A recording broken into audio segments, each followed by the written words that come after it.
One Love family, what's up? Jesse Tree here. Hope you're having a beautiful day. Enjoying a beautiful evening in my garden. Just look around here. Gorgeous day. And I'm sitting here with a wonderful plant friend. This is Rumus crispus. This is yellow dock or curly dock. And this wonderful plant here, you can use the roots, the leaves, and the seeds as food or medicine. This is a great plant for digestive health, respiratory health, anemia, immune health. It kind of hits a lot of notes. It's in the buckwheat family.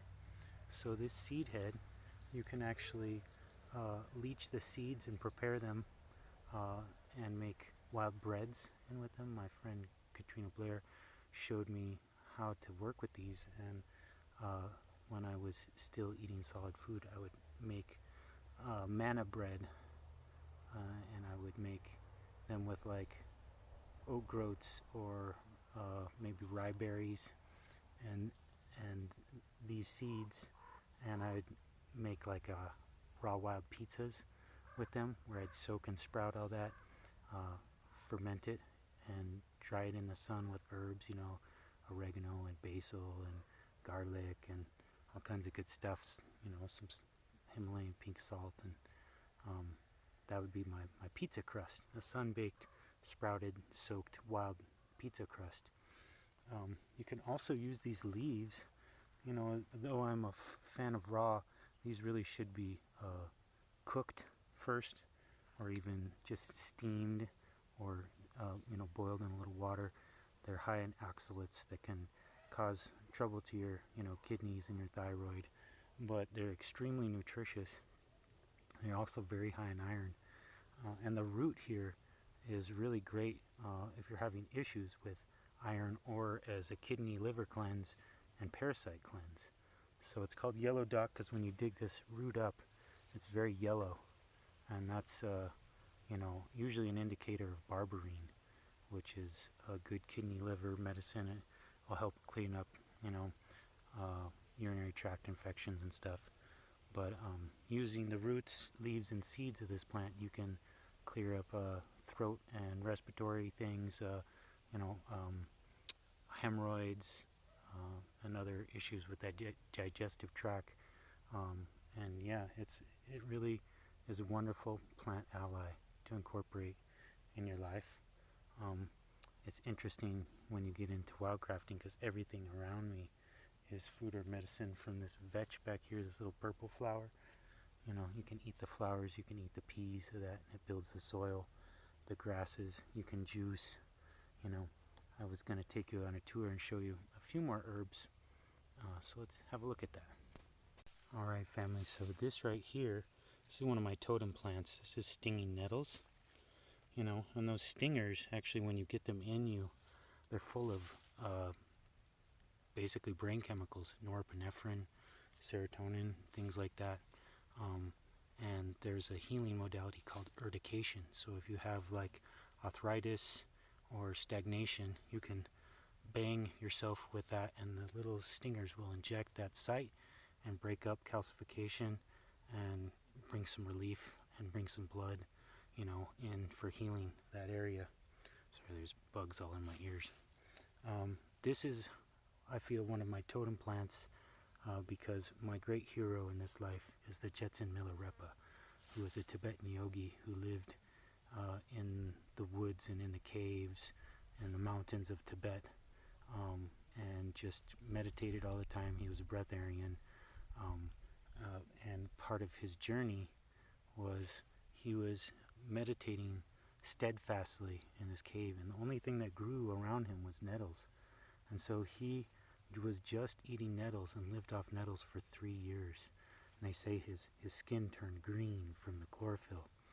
But this is another great plant to work with if you're dealing with anemia. I have, some family members who are dealing with iron issues and anemia right now.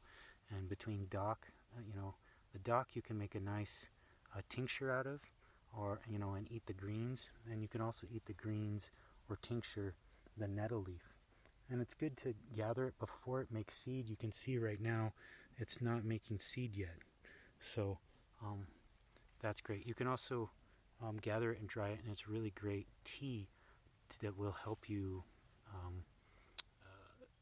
be resilient to allergies, because it has natural antihistamines in it.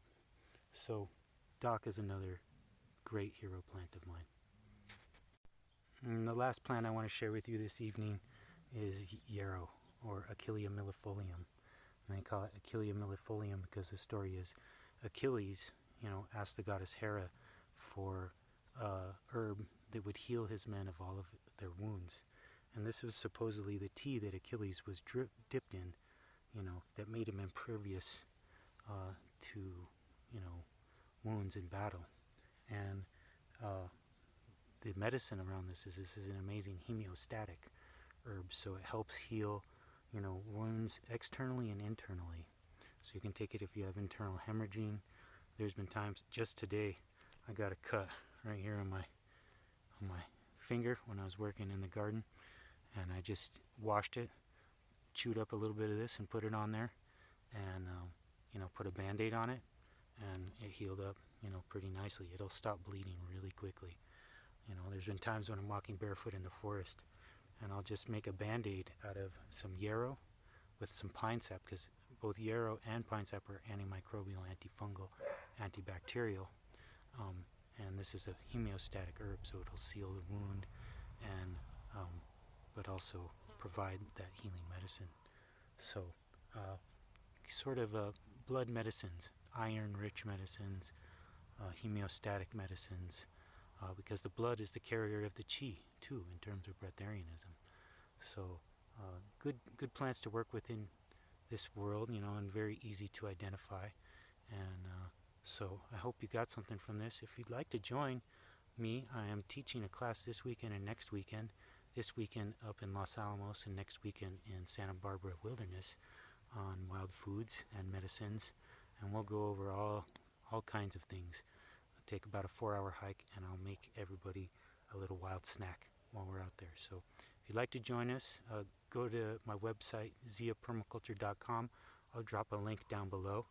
And we're also offering classes all through August and through the rest of the season, in case you can't make it this time. But anyway, hope you got some from this, and sending you all the blessed, family. Wholeness and balance. Be well.